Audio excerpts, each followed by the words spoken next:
we dismiss and walk our patient to the front, once we return, we want to make sure we break down the operatory in a quick but also effective and complete way. We are going to make sure we take away all of our disposable materials, which are just single use, and all of that, including any delivery tips for any of the etches, composite, flowable sealants as well. All of that is single use, so we want to make sure we discarded them properly. They all go in the trash, as well as single use barriers, which will be the mouse coverings as well as the remote control. After, we're going to go ahead and get a little cassette from under the sink and a burr strainer. We have some disposable, which is single use burrs, some burrs that we are able to reuse for a couple of times. So we're going to go ahead, and this one is a single use burr. So these burrs, they're all going to go to the sharps containers. These burrs, since they have a cutting edge, we will never discard them in the regular trash can. Burrs that we are able to sterilize or reuse, we're going to put them in our little strainer. That is going to go in one of the bins. And when we're ready to disassemble a syringe, we want to do this in the safest way possible. We would like to be at the closest point of disposal and make sure you have a steady grip on the syringe itself, as well as when you unscrew the needle itself.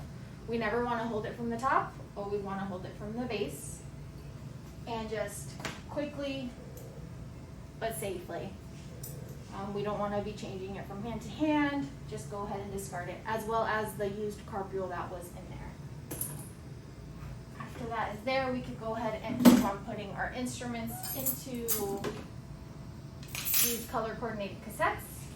The hand pieces themselves will just go into these clear bins. Once they arrive at the sterilization unit, they're going to get flushed properly. They will not get put into the ultrasonic solution.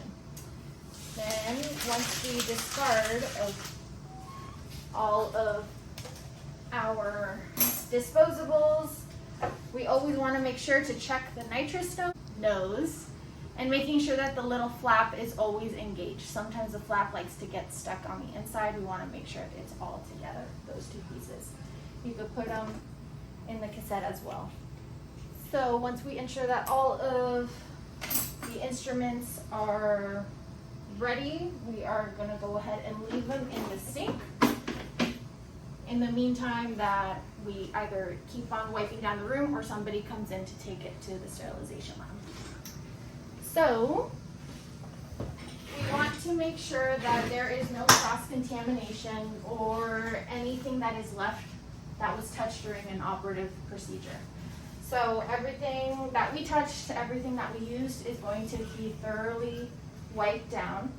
Once you wipe something down, you want to set it down on a wiped surface as well. So I wiped down the counter, and then you could start putting your wiped materials where it is clean. And this includes any reusable material that we have, floss containers, any of the extra bird blocks that wasn't used, pens as well. And even if it had a barrier, we want to make sure that we wipe it, whether it be the mouse, the keyboard, and just the top of the remote. Everything else, we want to make sure that we are wiping down properly. And you want to ensure that the towelette is always moist when you're wiping down. Once you start to feel that it is getting dry, or you don't see that wet residue on whatever surface you are wiping down, it is not doing it properly. So once it wipes down, it dries out, go ahead and get a new wipe. So we will get everything. When it comes to tubing, We also have these dry shields. This also gets disengaged. And we put it along with everything else to take to the sterilization lab. Now for anything with tubing, we want to make sure that we get a good amount of tubing wiped down, as well as the little hinges and the holder itself, just to make sure that everything is nice and clean and ready for the next patient.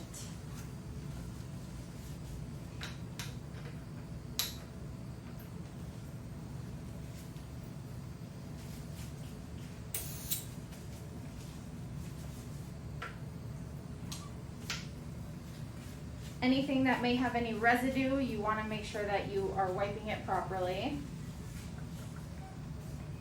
And if you see that the towel itself or the wipe gets too soiled with whatever it may be, go ahead and change it to get a nice fresh one.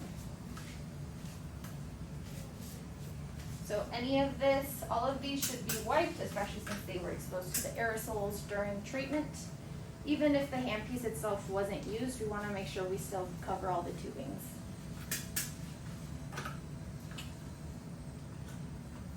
And then,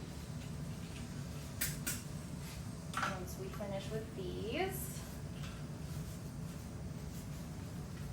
then we get to the nitrous nose. So since we put the scent of the nitrous nose on the inside of the hood, we want to make sure that we wipe it all off completely. So we are going to wipe down on the inside, but also the inside of this tubing makes contact with the patient's face. So we want to make sure we wipe all of that down properly as well as the outside. And all of that tubing. And then we hang it up where it has been cleaned as well. Don't forget to get these knobs right here. Those are easy to forget, but the doctor is always touching those whenever we use them. And if you could see, I kind of went in a uniform fashion, kind of like sweeping through to make sure I didn't forget anything that we used, including patient glasses and all that. And then we want to make sure that we wipe our patient chair properly all the way down.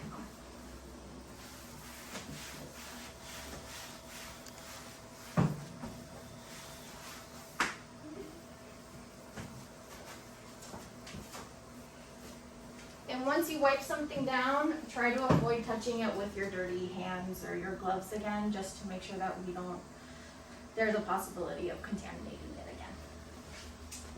And now that we are done, we are okay to bring this over to the sterilization lab, come back, use a little hand sanitizer, and we are ready to set up for our new patient.